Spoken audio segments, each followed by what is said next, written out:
Hello.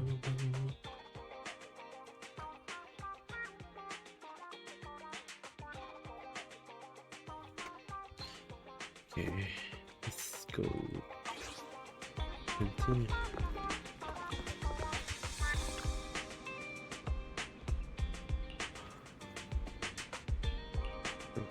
Broken.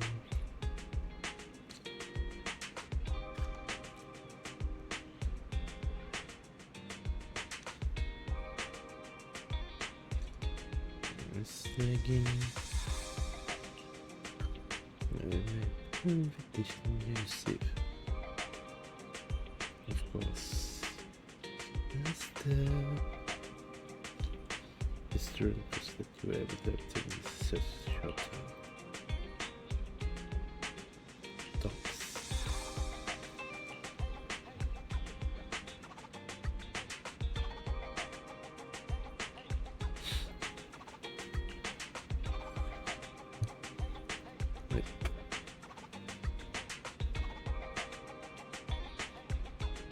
Hmm?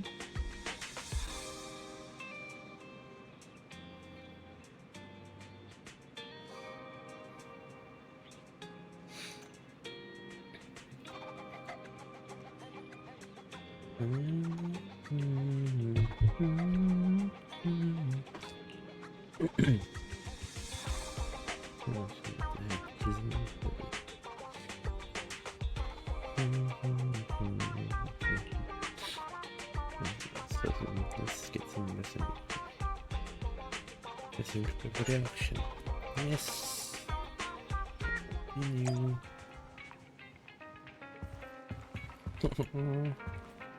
Ain't tired. Let's go.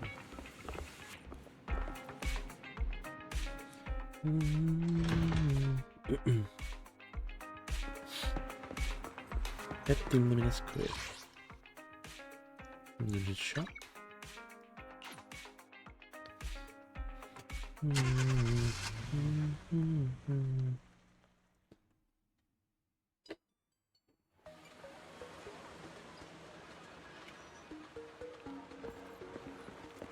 Yeah.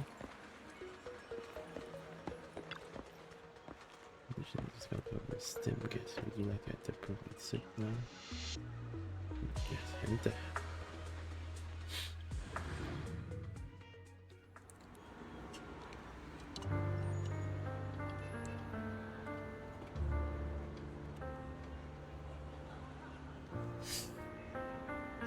Oh, private service trip. Let's see here.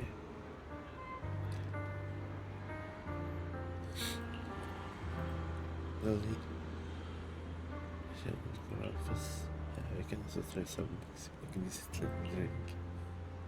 Okay. Please help me. I really have no other choice.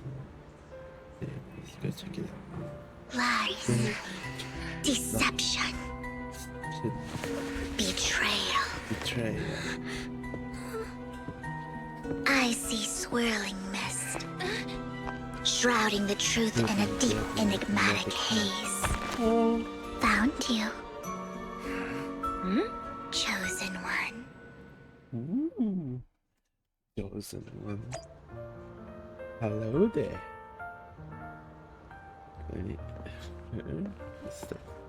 Wait, talk to you. Vivian.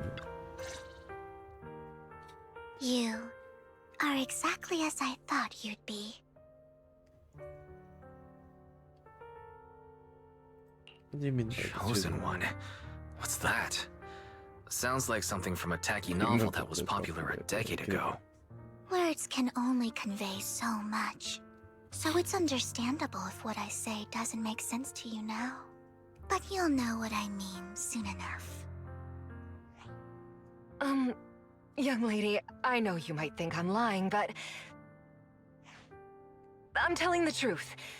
That item was my late husband's keepsake, and I had to pawn it due to financial difficulties. But I can't bear to see it auctioned away to who knows where. I'd never be able to get it back. Please help me bid for it. There's a hidden flaw in that item. If you point it out during inspection, it will be withdrawn from the auction and returned to the pawn shop. That way you won't have to pay for it. In return, I'll offer you some compensation. It may not be much, but it's all I can manage. Please. Mm-hmm. Mom, please don't cry. Your story might be genuine, but your intention is not. Besides, this has nothing to do with me. Your misfortune is not my concern. Young lady, you don't look like you're struggling for money. How can you be so cold-hearted? I'm sure this refined individual here feels the same way. Huh? Huh? Are you referring to me? Yes, you! If you're willing, could you please... The auction is about to start. I'm not sure how you gained entry, but I'm sure you don't want to be driven out with your daughter. And you?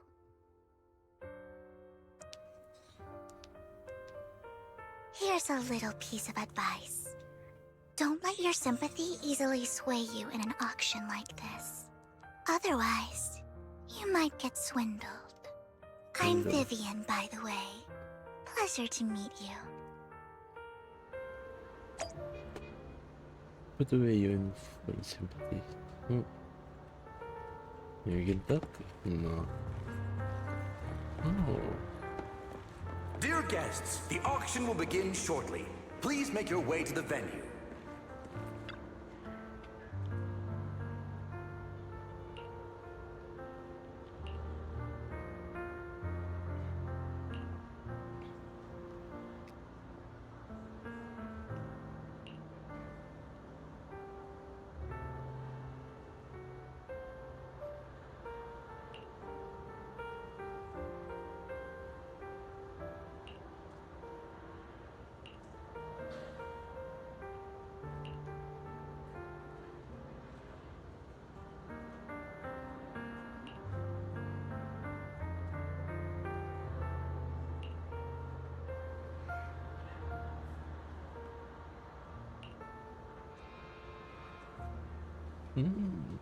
Our budget is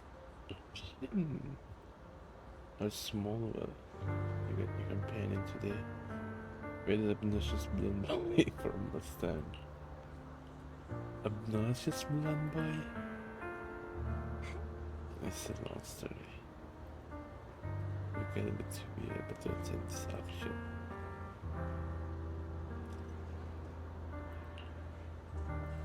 What's that? If they did the auction and he is the surmountable Malcolm's forget that anyone who see me will remember. I'm just in my bread, I wouldn't understand anyway. But we don't sit inside and say much should like to. I have to know chance of winning. Yeah.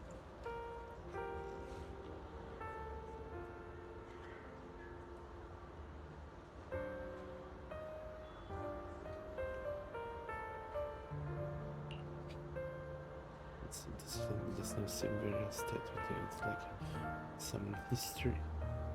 I will getting that ahead to the venue. Let's go. Yep.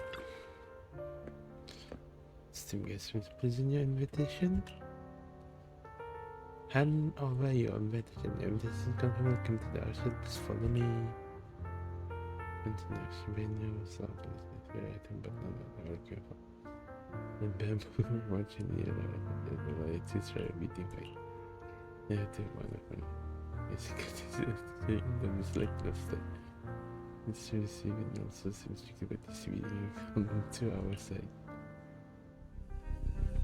He may be from the Ravenlock family, but he's been entering the lottery in secret. His financial situation might not be too great right now. Ugh, what rotten luck. I didn't expect to see you here. I won't back down this time.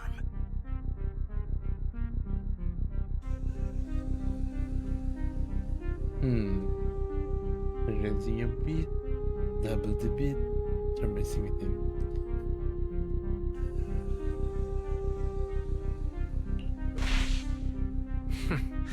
Aren't you that bigwig from the Ravenlock clan? Surprised to see you at the same auction as us commoners. This is the top auction in the industry. I really don't know how you got an invitation, but I doubt it was through legitimate means. You seem a bit hesitant. His accusation isn't true, is it?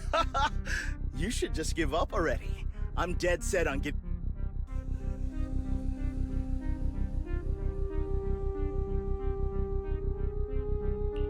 Good luck to you. Host, I increase my bid by 20%.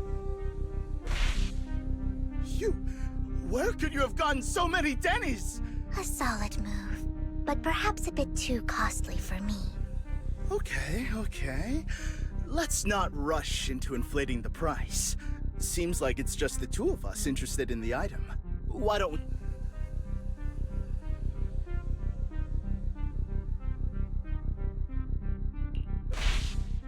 Why not just let me have this one? I'll take this item, and I won't bid against you for anything else. Seems like a fair deal, right? Huh.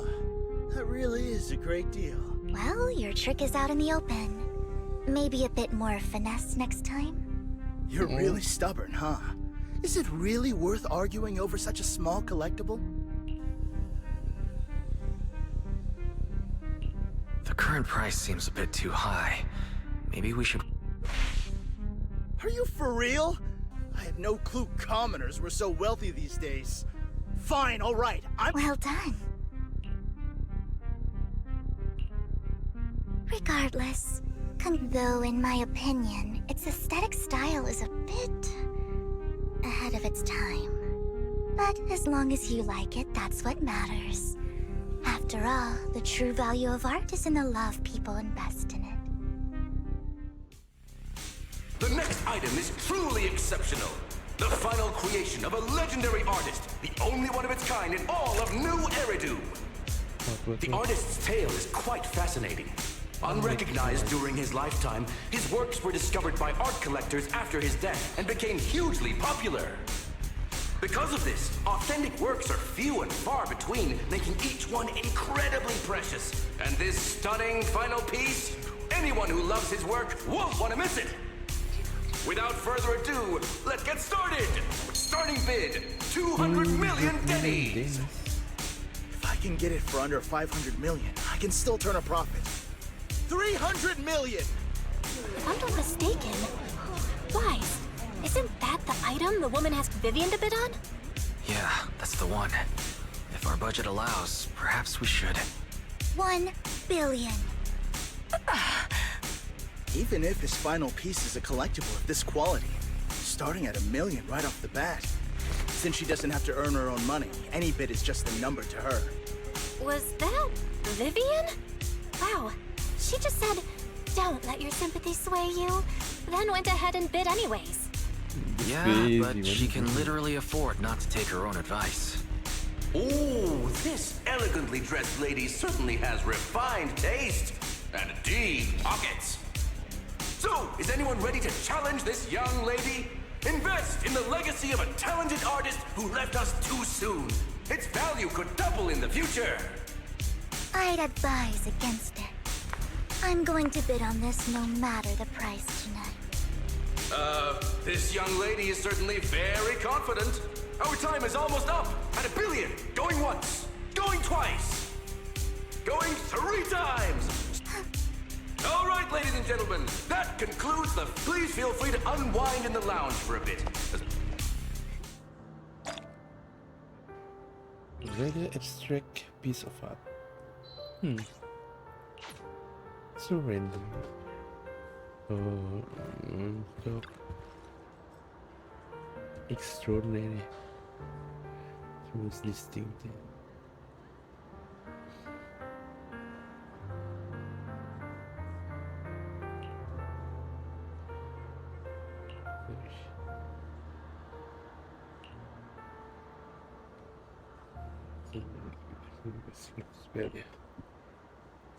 Okay, let's continue.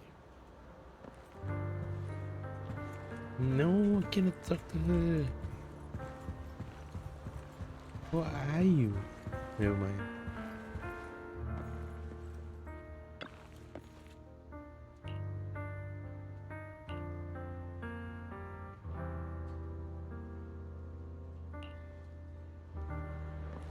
The coffee here is drinkable.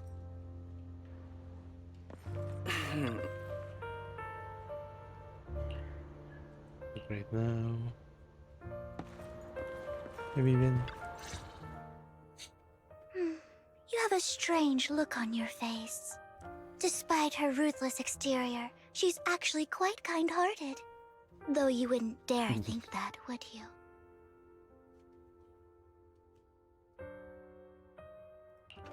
Not at all. That's not what I'm thinking. You're not being honest, and I don't appreciate deceit. Just to clarify, I didn't assist that woman out of kindness, nor do I plan on giving up the item I just purchased. Because it's nothing more than a common scam. Scam? A scam? So you're saying that woman is a fraudster? They'll tell you a tragic story, begging you to help bid on a collectible at a high price. They promise a reward and guarantee the item will be withdrawn from the auction, so you think you won't have to pay anything. But the reality is, once you bid, the deal is done. No going back, and you end up shelling out a hefty sum for something worthless. So why did you still bid on the item? I really enjoyed the story of that legendary artist. Art at its essence sells stories, doesn't it? I'm willing to pay the price for the stories I choose.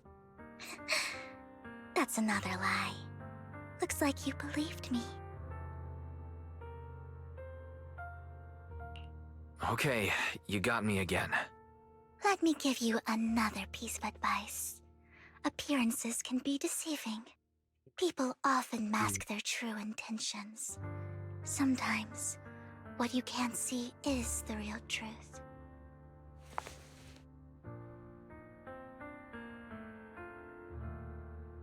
I hope next time you'll accept my invitation, and not that of these pretenders. I'll see you soon, my friend of many secrets.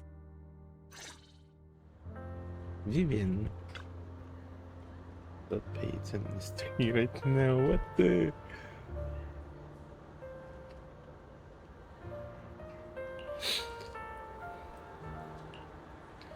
Damn. The second half of the auction is about to begin. Let's go. Enter. Ladies and gentlemen, welcome back. Up next in our auction is tonight's showpiece, the one-of-a-kind Robe of Heroes. Legend has it that, long ago, this was a garment that only a hero could wear. What's truly fascinating is the unique gem embedded in the collar of this robe. It's unlike any gem I've ever seen. Almost magical. Sacrifice code added to the workbench. A weird code extracted from the sacrifice, radiating an anonymous aura. It seems to be hiding a mysterious power. Wise, that gem's probably what we're looking for. Such an important item, yet it's just there on a piece of clothing, completely unprotected. How gaudy. This auction sure is busy. There's people of all sorts, whether they belong or not. Robe of Heroes? What a tacky name. Nonetheless, I'll secure it. In the name of the Ravenlock family. Yes, I see it. Seems authentic. Of course, I'll keep an eye on it. I'm this meeting on it to continue you and Hartman, the family. I didn't expect this to drag on so long. I believe there is no meaning in continuing this senseless bidding war. Frankly, wasting time irks me more than squandering money. So, my friend, let's cut to the chase. What did you have in mind? This man is pretty shrewd. Maybe I should match his energy.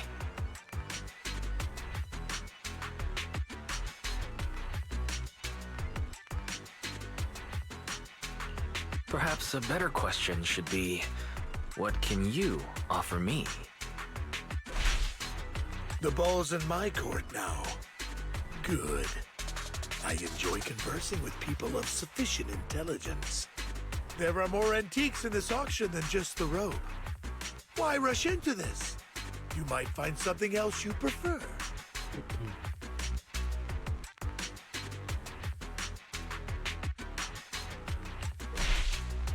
I'm not a collector, so I'm not into antiques. That robe just caught my eye. In that case, how about we strike a deal? All I want is that gem. So, if you cease bidding now, I'll take the gem and you can have the rest of the robe. He called our bluff. The Ravenlock family always gets what they desire. If you have any doubts, feel free to ask around.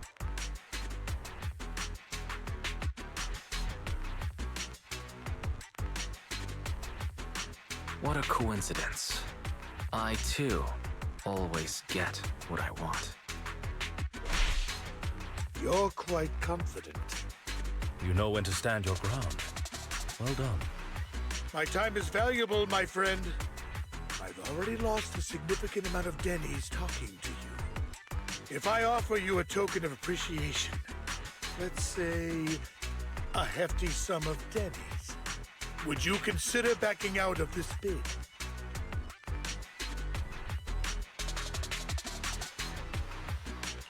In that case, if I were to give you a hefty sum of Denny's, would you back down? I fear my price is beyond your means. It's been a while since someone dared speak to me like that. All right, since I can't sway you, we'll have to settle this with our financial power. But let me be clear. No matter how high it goes, I won't back down. Drat. Though the mayor gave us a substantial amount of Denny's, I have a feeling it won't be enough to win against someone with this amount of financial power.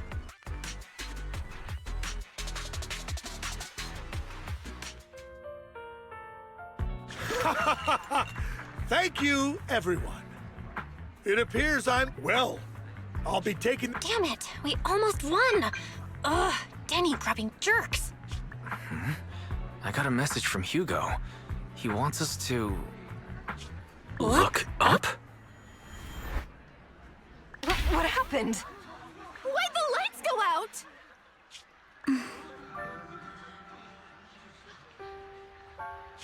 What's going on? The power went out? Mommy, I'm scared. Ladies and gentlemen, welcome to tonight's auction. My apologies for the long and dreary opening. Losers always have a lot to say. That guy looks familiar. Is that... What are you all standing around for? Someone deal with this intruder! How uncouth. I'm simply here to reclaim what's rightfully mine. You! When did you... Well then, tonight's show is coming to an end. I wish you all a lovely evening. Yours truly, Mockingbird. After him! Catch that thief or forget about getting paid tonight!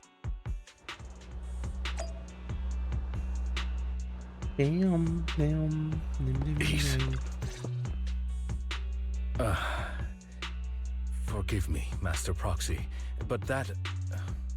Mockingbird and I have... history.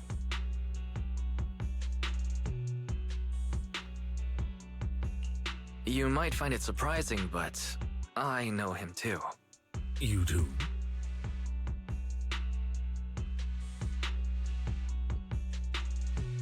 I see. So that's how you know him. Years ago, we founded Mockingbird, the Phantom Thieves Syndicate. Things started off well. We were young, with naive ideals and lofty goals, and we pursued what we thought was right.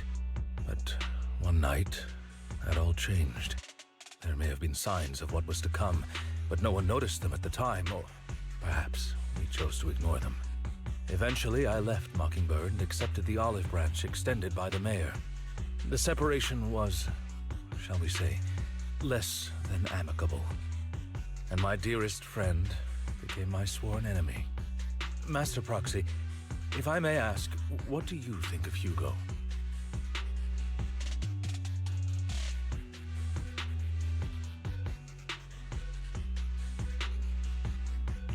Though he helped us before, and he seems pretty nice, I can't help but feel something's off.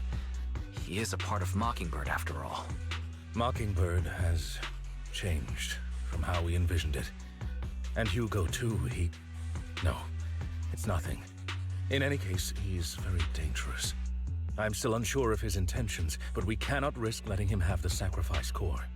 Based on my past experiences, I can likely predict the route he'll take to evade his pursuers and escape. However, this path lies within the Hollow.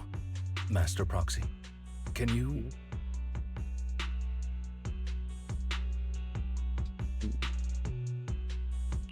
Let's head straight there. I'm feeling pretty strong right now. Very well. Please, follow me then. Time. Shadow. Good night. Shadow.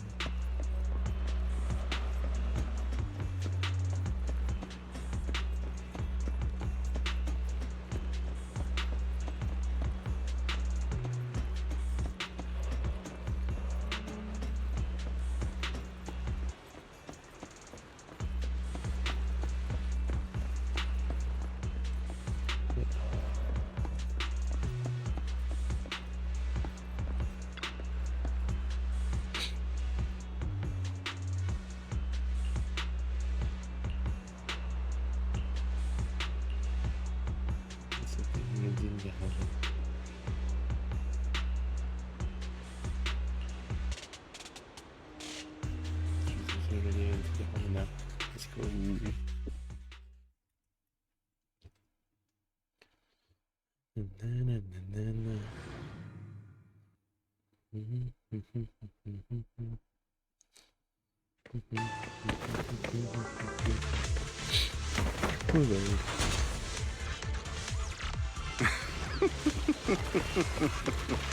As I thought, Hugo really is here. When we were still working together, he would often choose routes that were difficult to attack, yet easy to defend.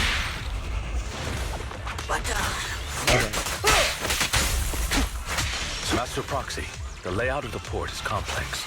Ethereals may jump out from any corner.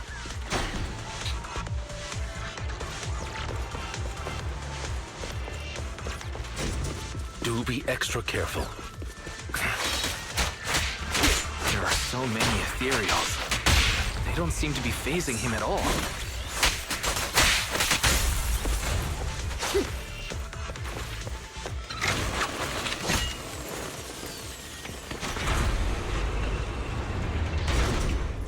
Oh, we have to go to a lower area.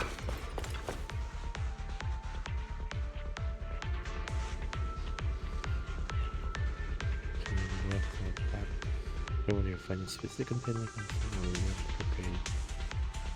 okay. We're going back. Oh, okay. Yeah. Let's see, it's going to be so loud. But quickly.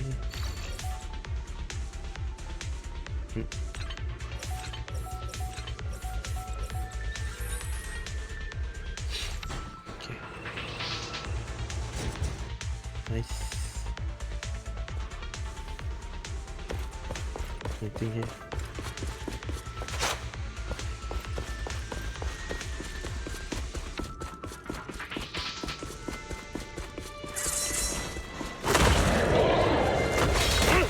Careful, or you'll get hurt.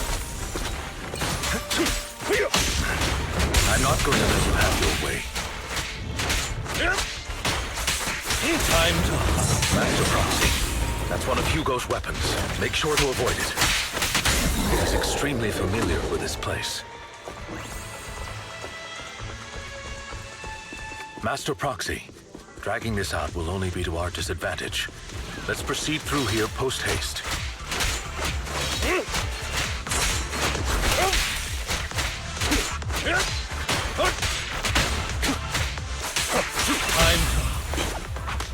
Stand still. The mechanism here isn't damaged.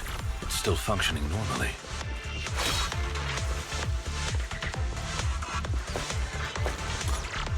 Something's not right.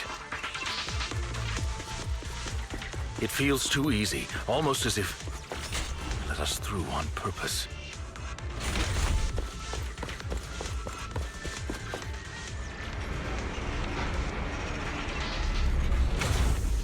All the time.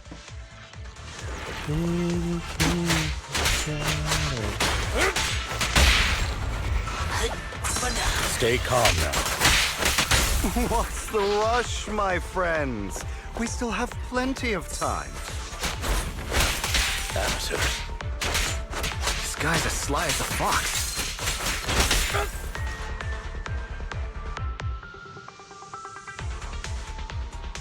Yeah.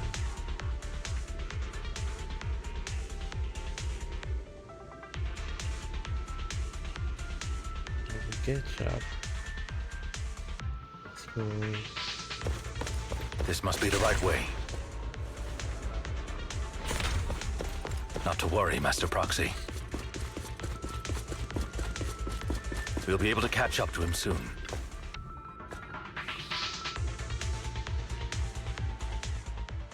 It should be this way. Are they from the auction? No, they shouldn't be able to back then, Hugo would typically and as his partner, I'd be I'm unsure if he has a partner now, or who they might be if he does. Well, Phantom Thieves usually have partners. I assume he must have recruited a new one by now. True. That could make things trickier, as he may have passed the core to his partner. Regardless, Master Proxy, although I'm confident in my ability to defeat them, a clash here might delay us and jeopardize your safety. Our main focus now is locating Hugo and retrieving the gem.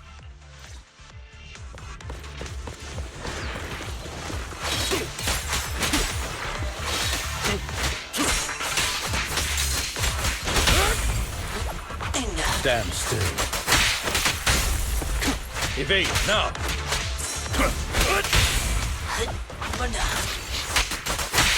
He should be nearby.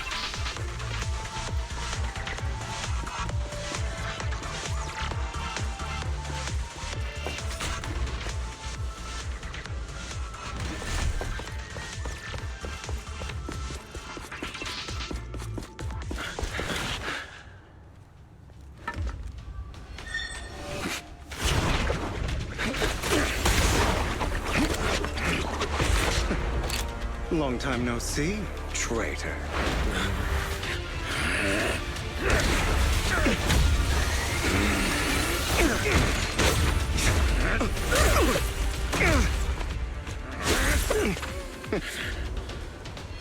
It was you who broke the oath, not me. You haven't changed, pompous and self-righteous.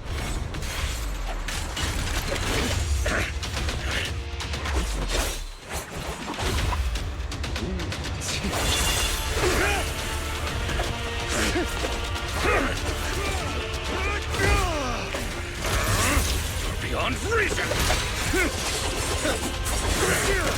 Both of you, enough already!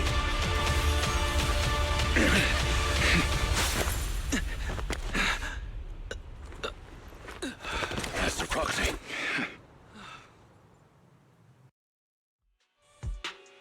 Are you all right, Master Proxy? Any injuries?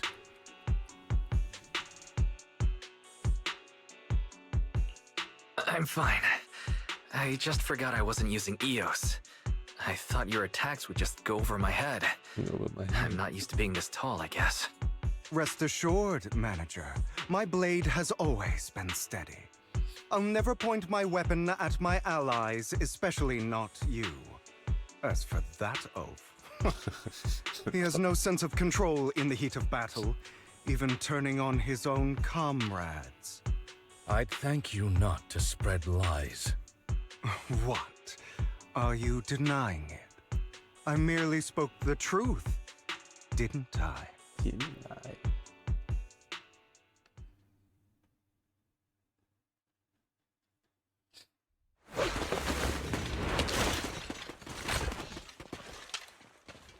Let me play, Hugo. Thought we were in for a tough day, but it seems we struck gold in the end. If you value your lives, you better hand over all your etheric resources and any other valuables you've got. I have no conflict with you, gentlemen. I'm here for personal reasons, not to mine ether resources. Cut the crap. It's been a rough day, and we need something to make it right. Whatever your business is, pay your dough or bite the dust. Pay our dough. This is the Hollow. You're not claiming this Hollow as your own, are you? Not even the current mayor of New Eridu would dare to make that assertion. Am I correct, Mr. Mayflower Watchdog? You sure have a mouth on you, pretty boy. Don't push it. We've buried idiots like you in the Hollow before, and soon you'll be joining them. I'd urge you to reconsider. Huh? Unfortunately, your kind advice has come too late. They've already worn my patience thin.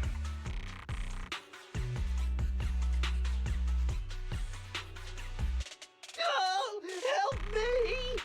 Scared? Then perhaps you should think twice before you act. You've made your bed. Now lie in it.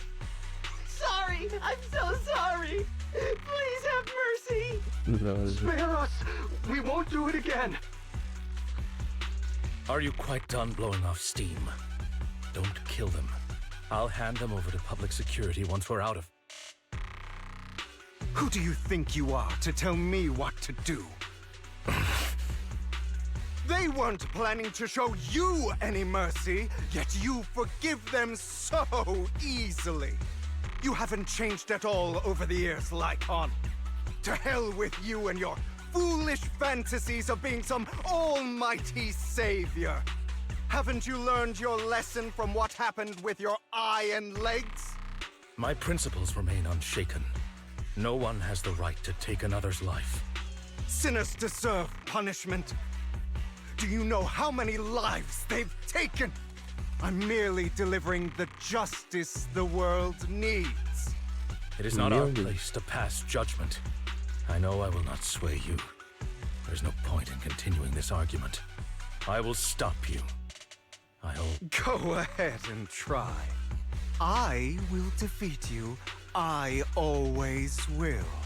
Always will. Be prepared to kneel before me, traitor. You talk too much.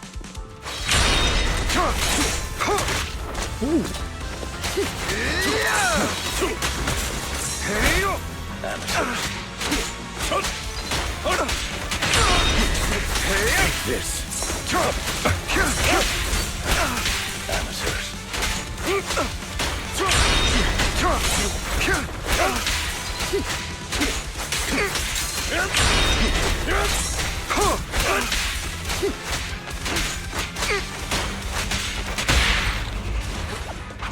Proxy, I didn't... Do you two have to fight?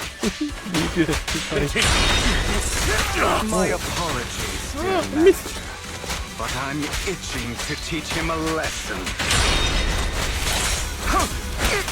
Amateurs, shut up.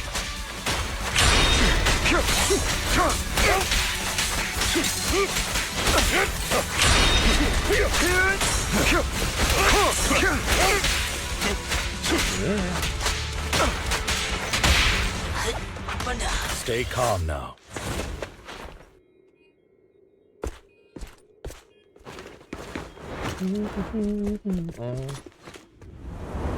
Bye, Hugo.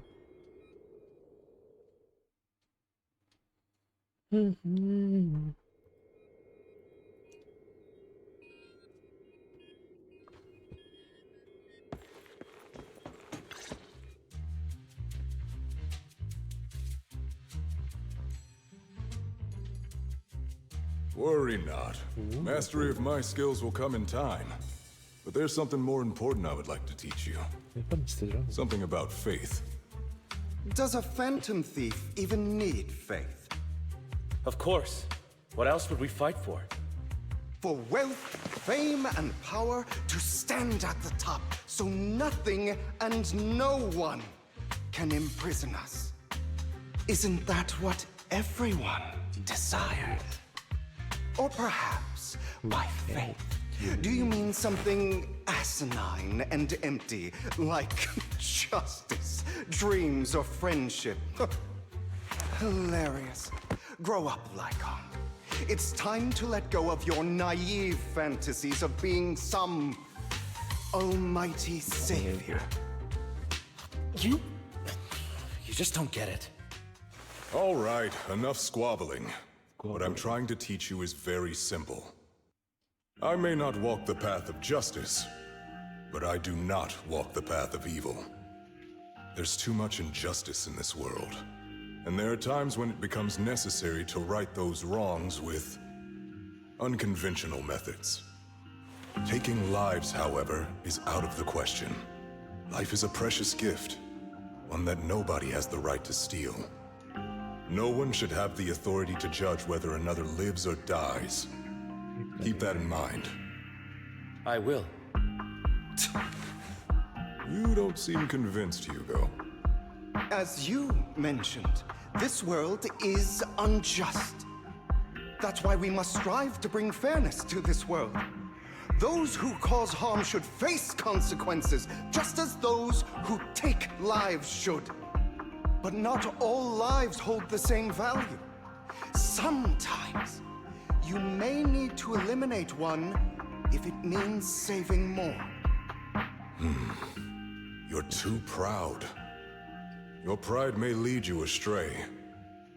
I have my own path and beliefs, Jack. I'll determine for myself what's fair and unfair. Hey, watch your mouth. If it weren't for Jack, you'd be dead already. You're a smart kid, Hugo. Skilled too. You could easily take the life of a sinner. However, what if one day you found out you were wrong?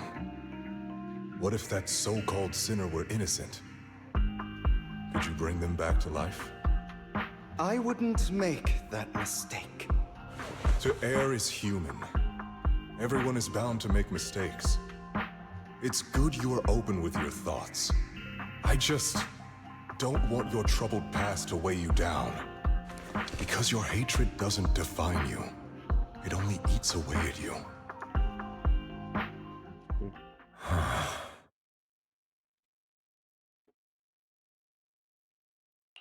Are you okay, Lycon? You've been quiet for a while. My apologies, Master Proxy. I was just reminded of some past memories. Before Hugo and I founded Mockingbird, we had a mentor, Jack. He took us under his wing when we were in dire straits, imparting his skills and life lessons. But Hugo didn't agree with his viewpoints. Perhaps our paths were always fated to diverge. I've been curious for a while now. What caused you two to split? Mockingbird faced numerous triumphs, but also setbacks. And one of them was a disastrous one.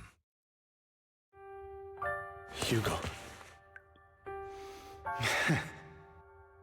Was this you? All this? So what if it was? Have you gone crazy? Have you been planning this all along? You'd bury all these lives in the name of vengeance? They deserve to die. Especially my so-called father. I should have killed him a long time ago. A really long time ago. You know what, Lycon? There's some people whose only purpose in life is to bring more suffering into this world. Sometimes murder is what brings justice back into this world. And for that, I must stain these hands in blood. Enough! I can't trust anything you say anymore. I'm leaving Mockingbird, now! Where are you going? Anywhere. Someone from the Mayflowers got in touch with me before. Are you mad? You know what those hypocrites in city administration are like. They're no different from tops.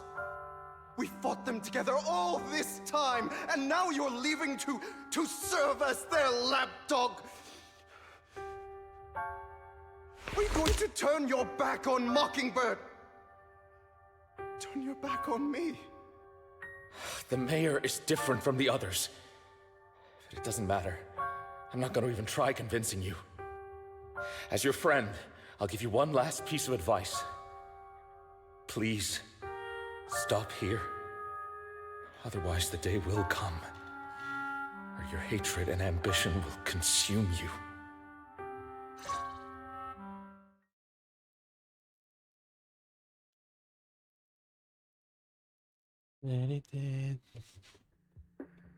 My apologies, Master Proxy, that you had to hear such an unpleasant tale. Hugo came from a powerful family, and his relationship with them was always strained, especially with his own father. So much so that Hugo wanted to personally put an end to him. After shouldering a mountain of injustice, Hugo ran away from home. That's when Jack and I met him.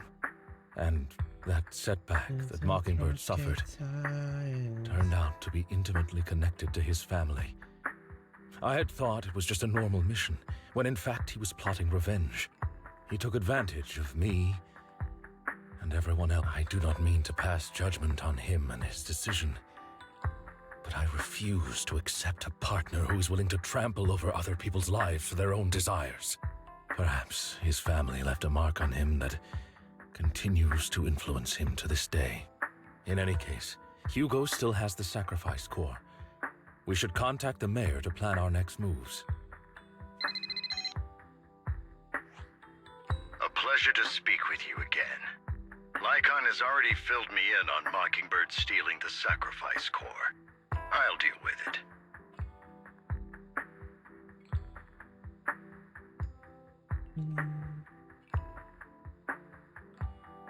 Nobody to hold.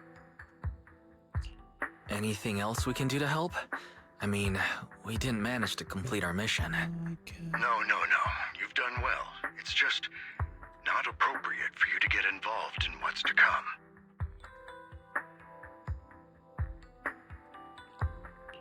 We've been through far more dangerous situations. Plus, we've dealt with Mr. Mockingbird before, so maybe we could help you. Really, I appreciate your kindness. It's just... Very well. Seeing as you're all people I know I can trust, I'm going to be frank. Not long ago, I received a letter declaring criminal intent. Sir. Lycon, I know you don't want to place them in danger. I feel the same way. However, I believe they deserve to know the truth. That letter threatened to use a sacrifice to take vengeance against the entire city of New Eridu. What do you mean by vengeance? I believe the person, or the organization, who sent the letter is planning to use the sacrifice to mount a large-scale attack against the city. Everything we've uncovered so far seems to support this hypothesis. As you know, the sacrifice's true power is a mystery and cannot be controlled if anyone attempts to use it as a weapon. This is no small issue. If this gets out, it'll send the public into a panic. Please promise me you'll keep things confidential. Then let us help out. We can do our part too. But it's It's like I said before. It'll be too dangerous for you. Whichever way you look at it, you're still citizens of New Eridu, and as mayor, it's my duty to protect you. Plus, Carol would be furious with me if I put you in danger. If she were still around. Anyway, I'm not at liberty to discuss this matter any further. Please rest assured that we will handle things properly as the administrative authority of New Eridu. That's right. Master Proxy, please trust us. So that'll be all for today. Goodbye for now. Don't want no help. I'm...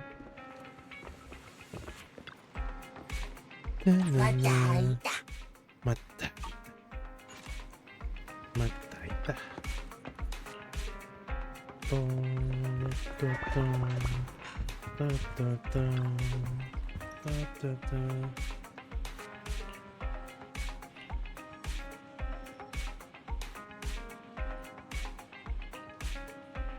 Maybe I put secret behind all of this, and it could be related to our teacher.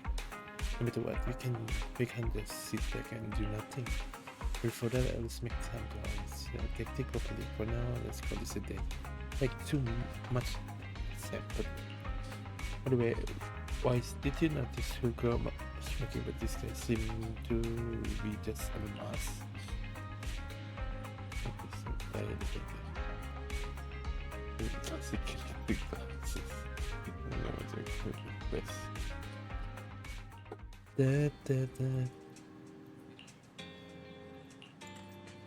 Okay. Commissioner stipulation to seem to be suspicious. Do you want to get more information first? Oh my god. Let's just go. Finish the story. Okay. Wait.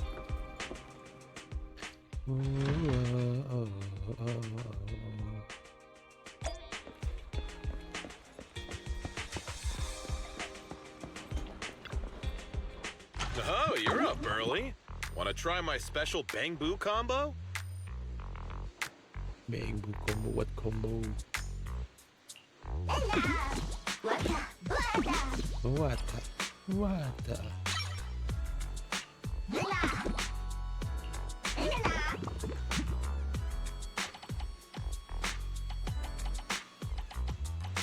Is it all? I got plenty of new ideas. Let's try them out on... Is that it? Is Come that back it? next time, you hear? Is that it? P? What is P? Progress. Okay. Oh. Little drop.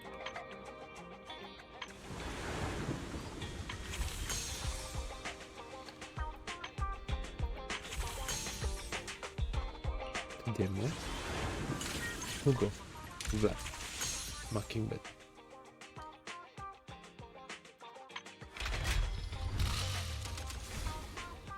Nah. That demo.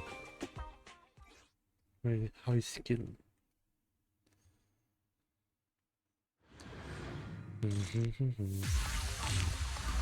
Who go Vlad? During his 48th of basic attack, that BBC squad to the focus happens as a slash. Nice improvement, chance. Okay. Take a basic attack. Okay. 1, 2, 3, 4.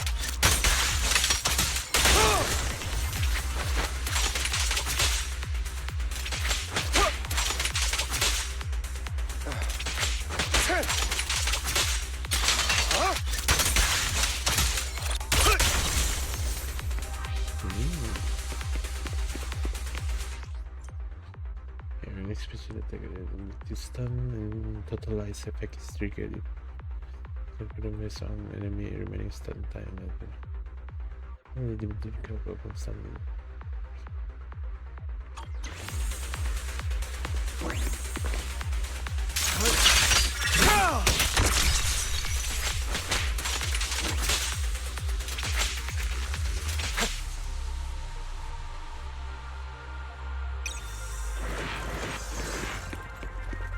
An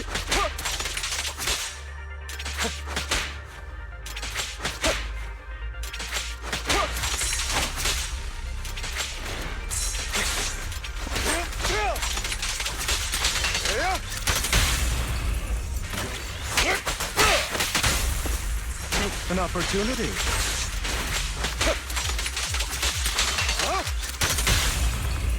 Don't space out.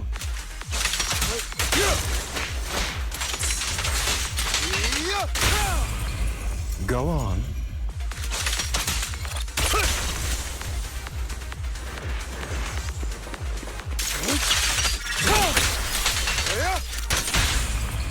I'm waiting.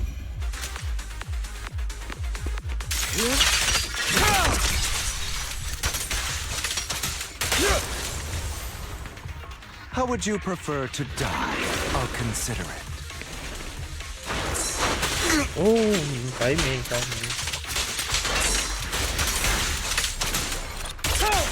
Freeze all evil!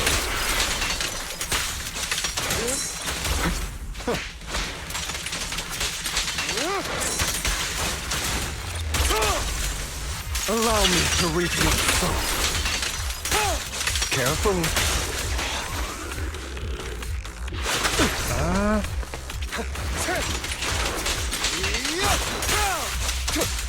Prepare to kneel before me.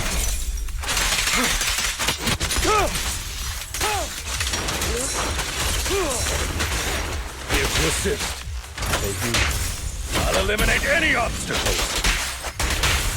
Truth is a beloved fairy tale. Freeze all evil! I think I already know the audio. Investigation complete. Alright, I need to lower the audio back. No. So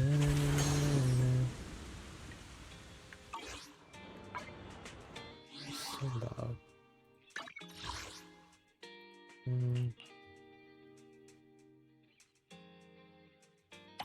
Okay.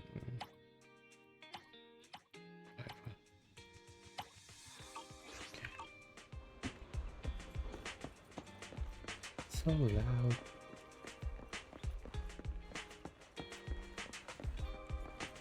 Right. PDM? Is it from PDM? Dang it. Oh, okay.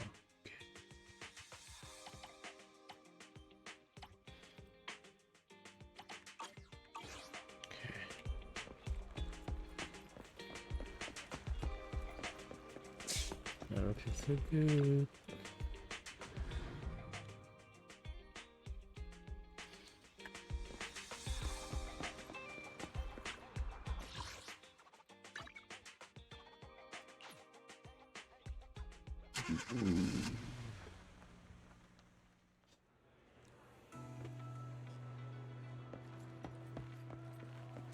I'll have to work overtime to finish this mission report. You're here!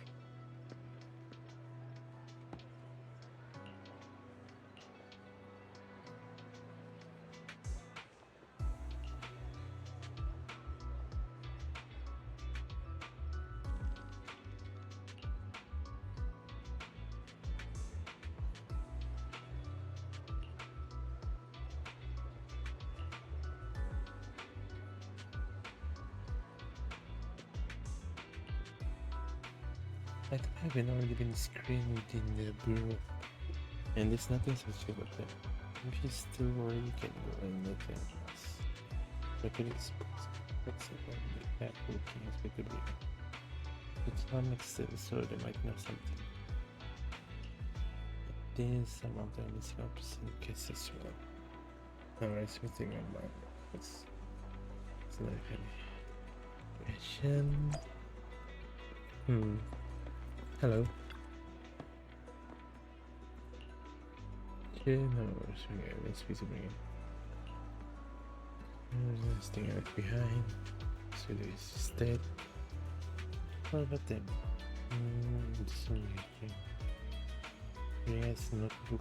He never parted with. Nothing this with Robin or somewhere.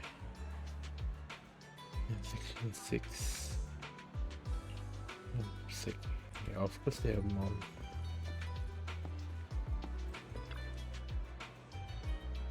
Is there anything? Sabrina? Ne. They recorded. Otherwise.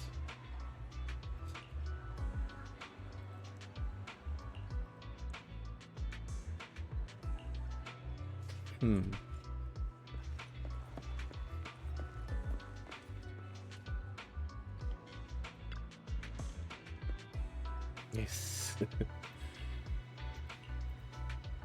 Hey. It's not.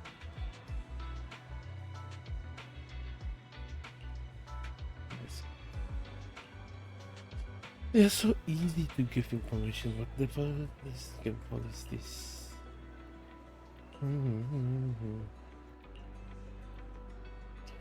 Memory issue, forgetting stuff. Diary, okay. One that I had today, so I just TP.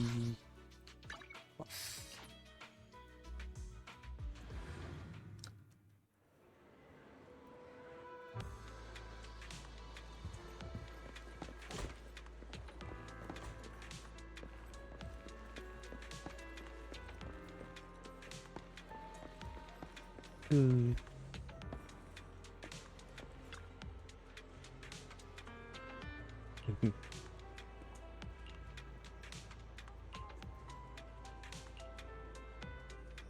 Nani? Doodles? Oh.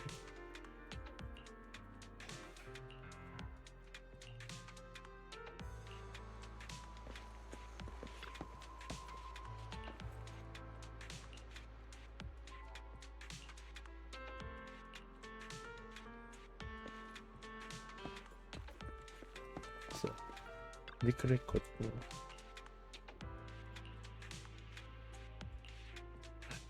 Yeah.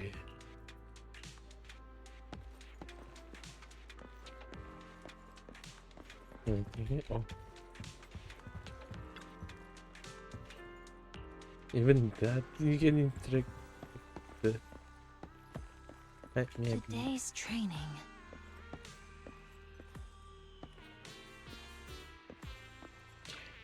Single is fun. Right here. Jonas already told me about the current situation. I already found the bringer banging nothing unusual because I already had a notebook. I can sing on there, few tips for the service running this recording nothing ordinary.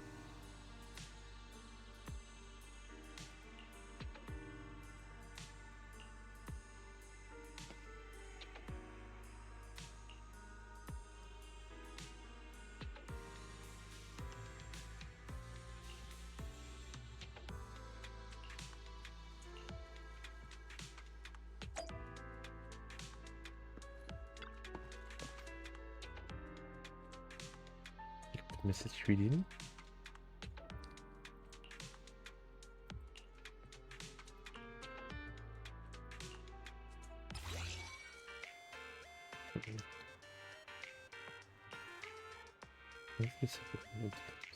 Okay, let's go. That.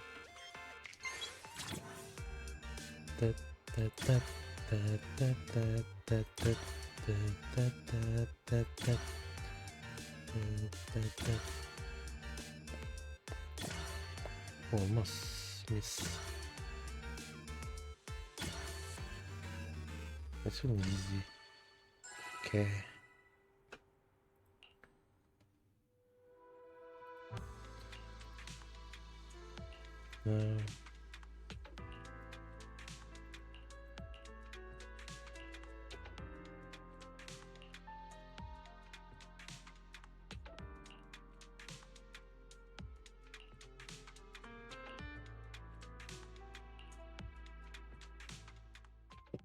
All right, let's get started.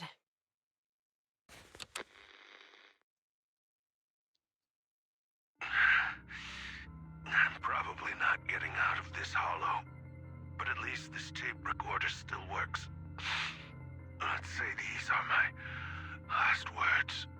I gave away my anti-corruption equipment to save those civilians, so I'm not in good shape. Unfortunately, we came up against a horde of ethereals right after that.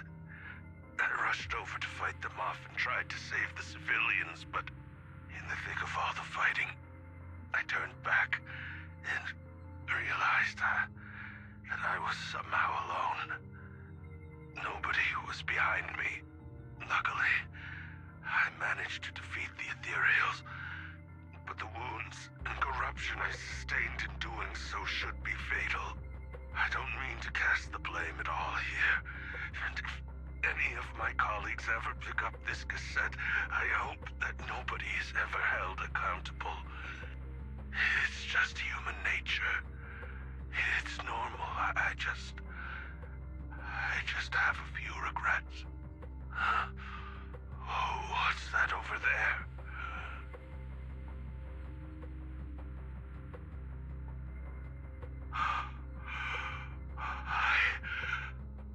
I've seen a miracle. Yes, that thing is right. So long as humanity is in constant conflict against the Hollows, we'll never be able to grasp true power. Only by embracing everything. It's the only way. Only by embracing this power can everyone survive. Oh, Creator, please grant me this!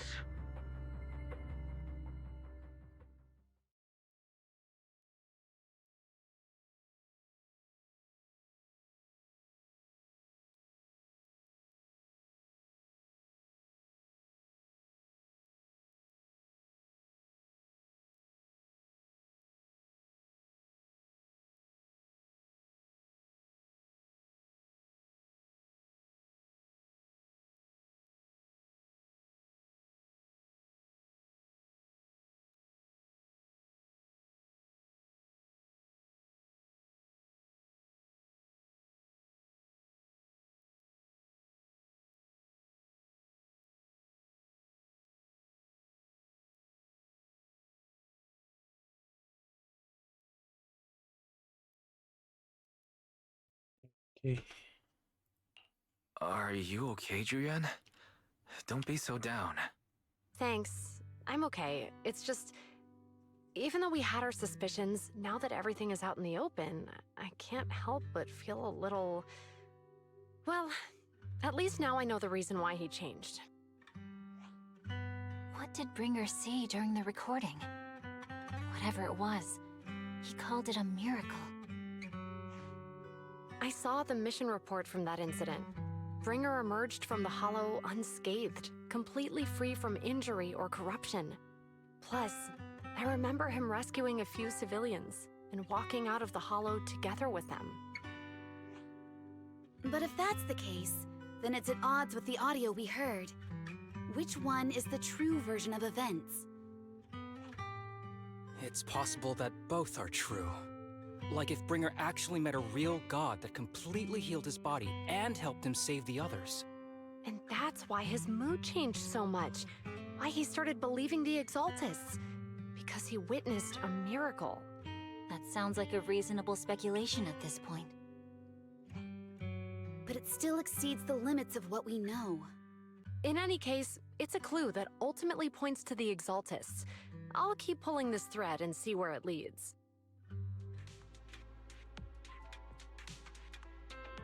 Exploting.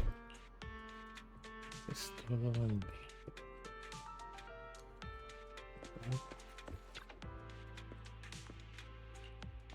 Okay, let's remember about this.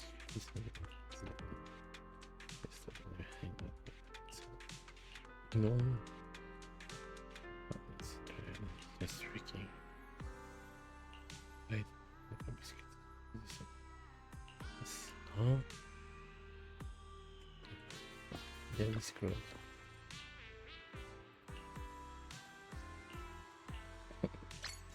Let's go.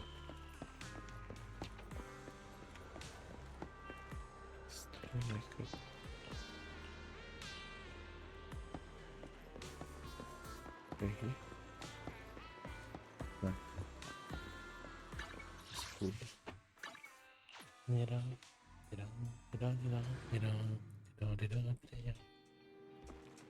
Vivian. I've been waiting for you for quite some time. We meet again, Master Proxy. I imagine you've already managed to gain some info from the conspirators. About some people who wish to use sacrifice to launch an attack on New Eridu.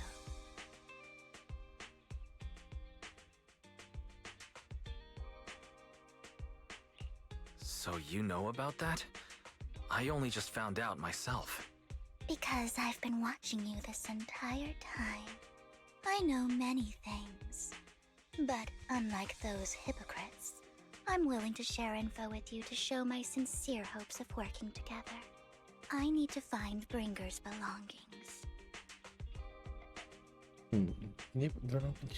Bringer's belongings? Did he even leave anything behind? Oh, he did. I have complete confidence in my intelligence network. All the more reason for you to work with me. You've probably already guessed, but what Bringer left behind will be crucial for cracking the alleged sacrifice attack. Find it, and we'll finally know what they are after. Who do you mean by they? Who do you mean by they? The Exaltists, of course. They're always lurking whenever something related to sacrifice comes up. Actually, the Exaltists and I, we have a bit of shared history. But no more than that until you officially agree to work with me. Fine. All right. I agree to work with you. Splendid. I like people who don't mess around. By the way, might I ask, you're not proficient at in-hollow combat, are you?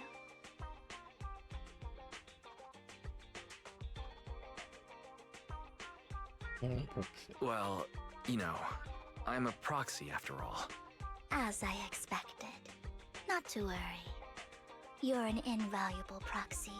All I require is for you to guide me. I mean, not even my darling Lord Phaethon can fight in the hollows. Hang on. What did you just say? Your darling Lord Phaethon? That's right. The best proxy in all of New Eridu. Lord Phaethon. Don't tell me you don't like him. No, are you gonna say? Listen. It's not that I don't like him. It's just, it's a little complicated. Well, if it's not that you don't like him, then that means you do like him, right? And I know exactly how you feel. My love for Lord Phaethon is really complicated Oh too. my god.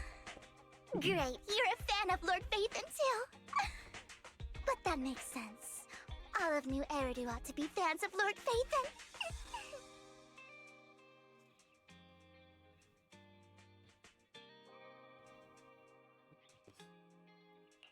How should I put this? I'm not really a fan of Phaethon. I get it. You're ashamed. Because you love him so much. I went through a phase like that once. But it's okay to be brave and admit your love. Relax. I'm with you as you make your journey, fellow fan. No way. Now? Oh my. Once I start talking about Lord Phaethon, I just can't help myself. Look at the time. I suppose that's all for today then. I'll be in touch with more news. I'm curious.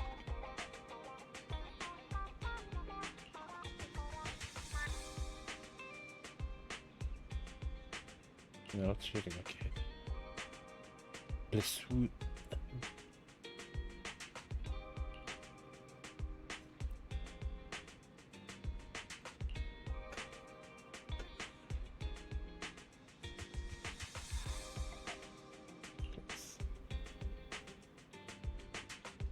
I think you're gonna say Hugo. Hugo.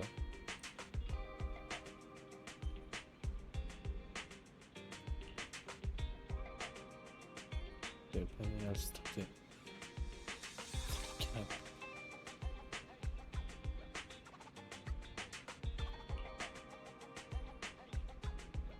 Let's see.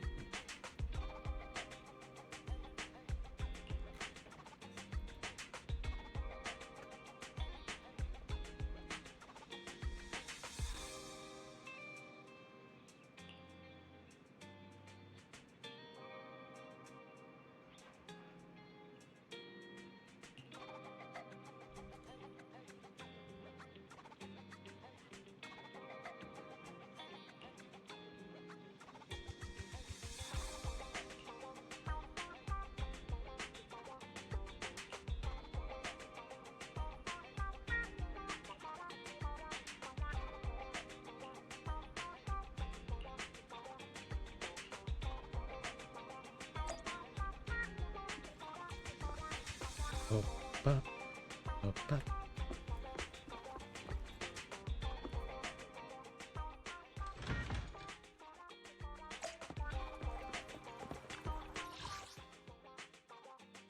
Label.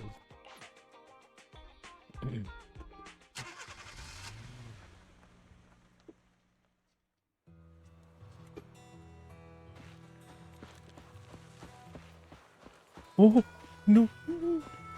Oh.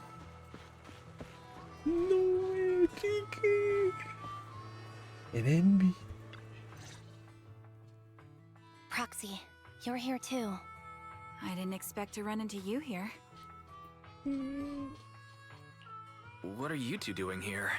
And what's with the new outfit, Ambi? I'm here to investigate that incident.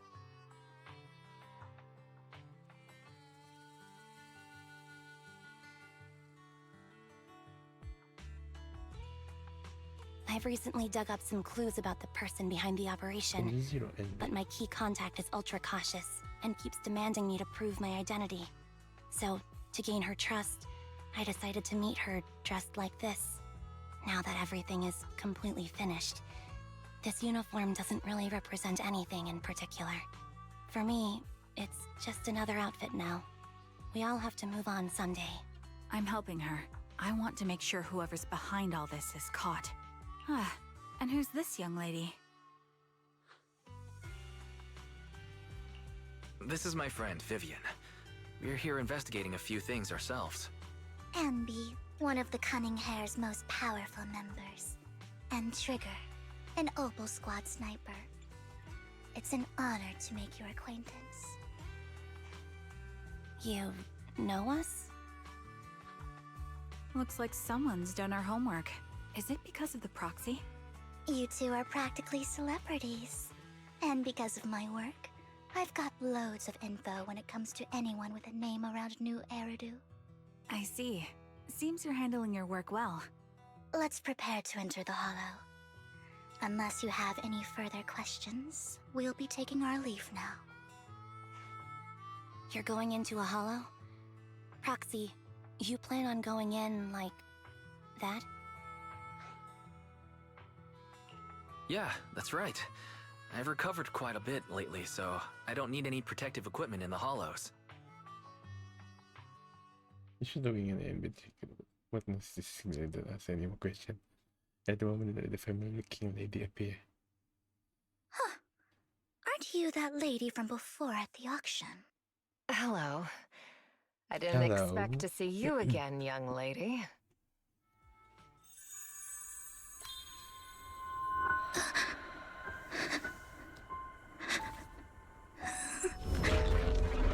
Why?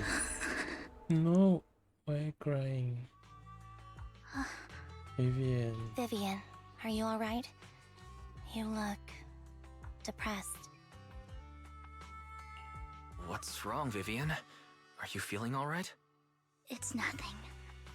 I just drifted off for a moment there. So then, what are you doing here? Don't worry. I'm not here to scam you. I'm waiting to meet someone. Don't tell me. you're my contact for intel? That's me. Ambi from Silver Squad, I presume? Pleasure to meet you. All right. I'm going to exchange some information with Miss Ambi here. So if you'll excuse me. And to discuss something, you know, we can begin with seconds and you're looking so good. You aren't looking so good. What's the matter? I can tell you later, but not right now. Okay, that's all the information I got for you. In return, I want you to do something for me. Take me into the Hollow. I left something very valuable inside. I have to find it. Seeing as we were just about to go in ourselves, why not join us? It's fine by me. But didn't you say you were investigating something? It's fine. There's no rush. Right, Master Proxy. Yeah. Huh? Yeah, there really is no rush. Sure, let's all go together. It'll be safer with more people, and we'll find your missing item more quickly. Thank you. Better goes for brighter day. Find a second star, I'm sorry. And then until the morning, I'll be fine. 'Cause I know Peter Pan was right. So take part at home now.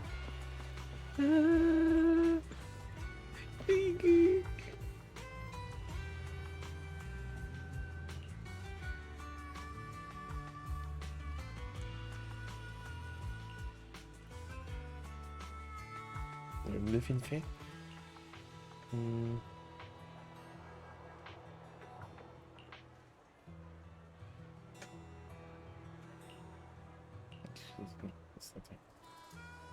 Hold on.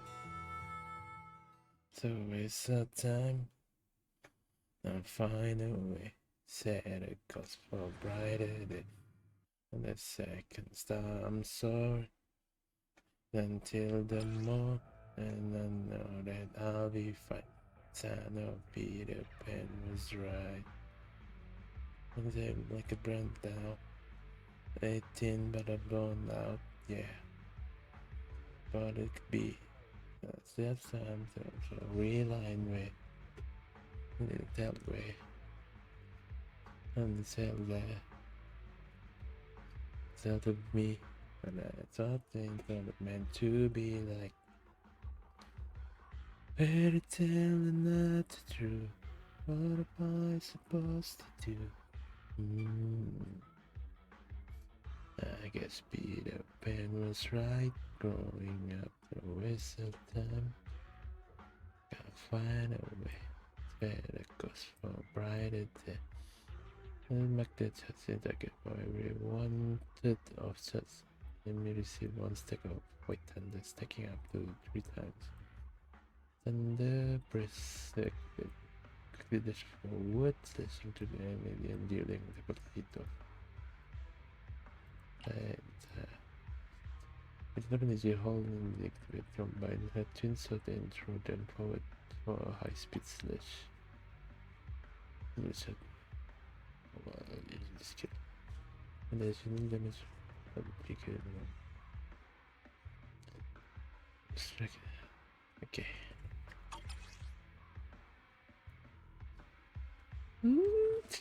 Let's see. I think this is but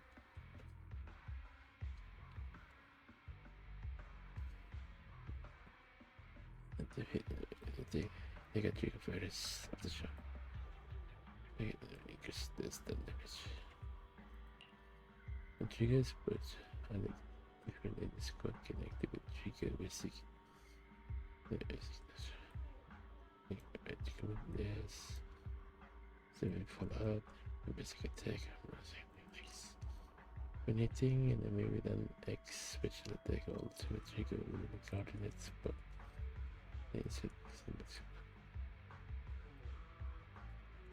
So, what is it that you all plan to do here? We are here to look for something too. Something extremely important. Oh, nice. New Eridu's future may well depend on it.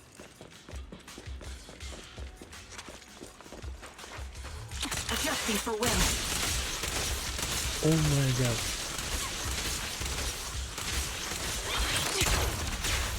Down steady.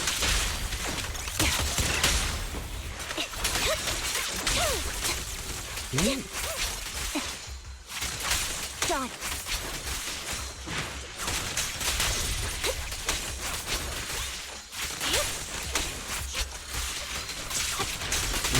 Time to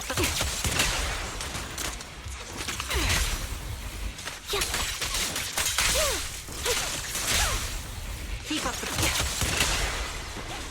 target locked. Now it's my turn to ask questions. What exactly is it that you're investigating?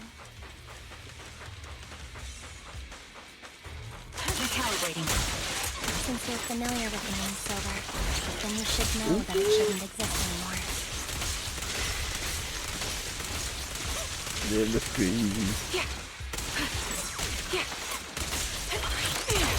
What I'm investigating has something to do with it.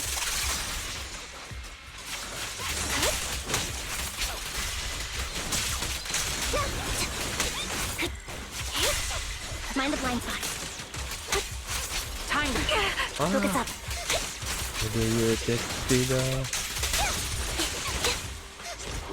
This bullet will reach its mark. Flip the switch. Huzzah!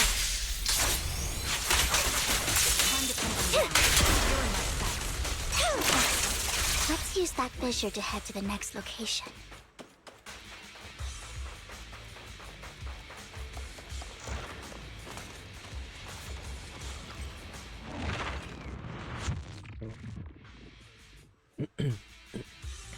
This is the place. So, what is it that you're looking for? A ring. I was excavating ether here before and accidentally lost it somewhere. Please, could you all help me find it? It has to be somewhere among all this stuff here. Sure, I'll start looking. I'll go with you. I'll stay here with her then. Thanks, but you don't have to worry about me. Go ahead and accompany the others. I'm sure it'll be faster that way. And sorry for wasting your time like this. I know it might sound strange, but I'll be so happy if my daughter grows up to be capable like you.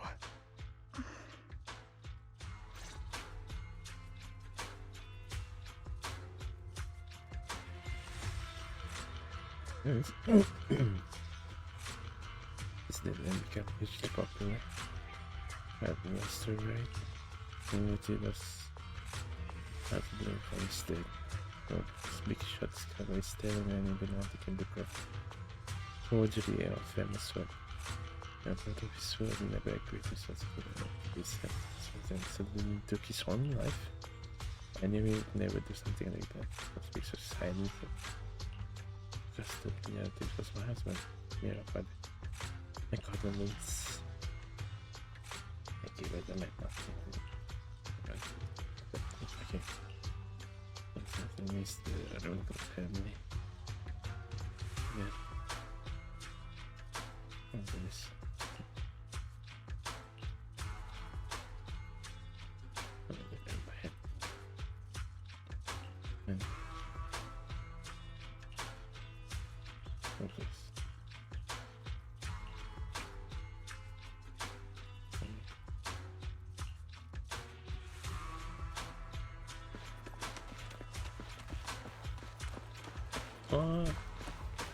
And oh, this is so cute.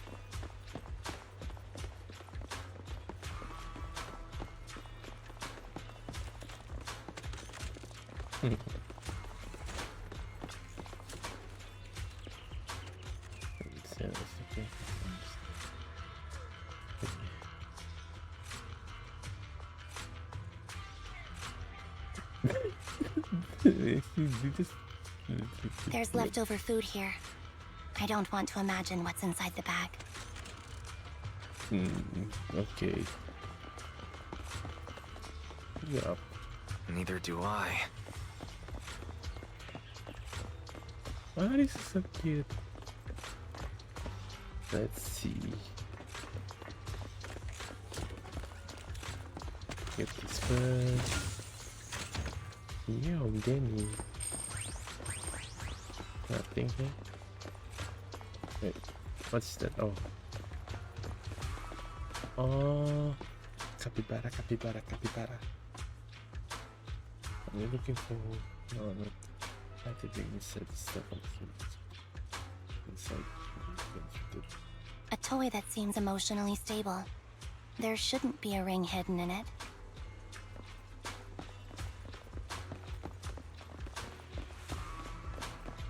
It's pretty cute.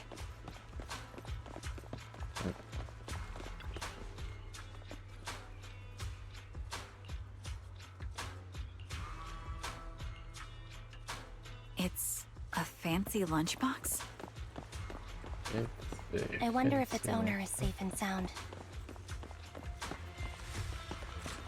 Okay, let's go.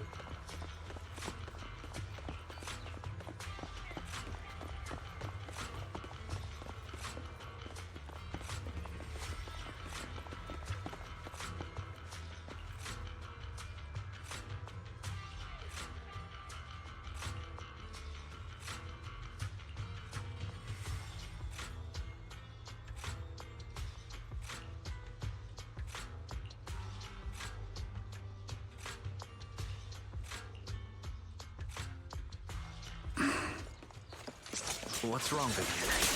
You've seemed worried for a while now.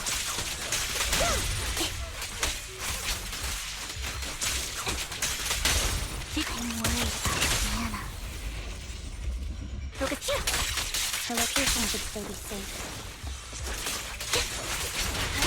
Time to focus.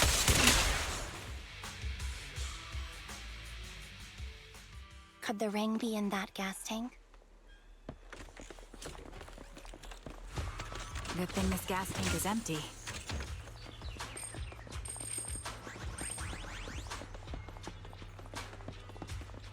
What?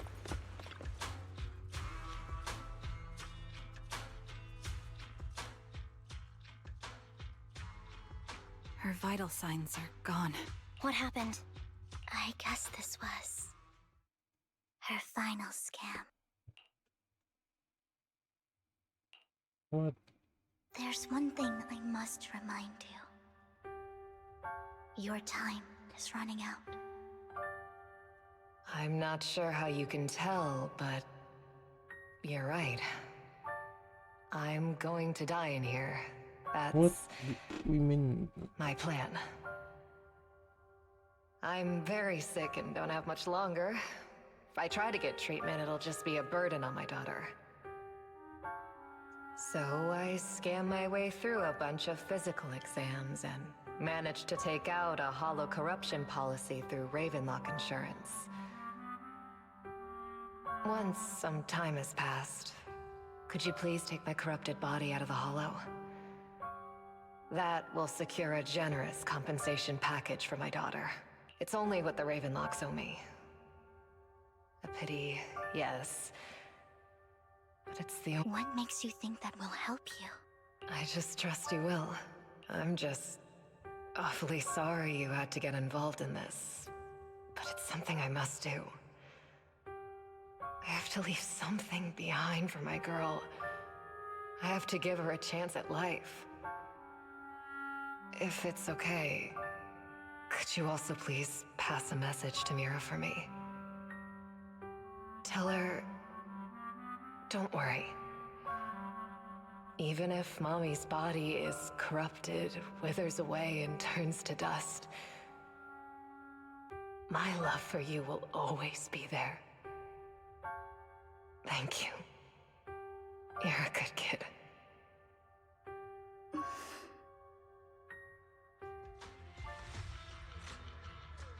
She was betting that we'd help her. So, you were aware of this the whole time? Yes.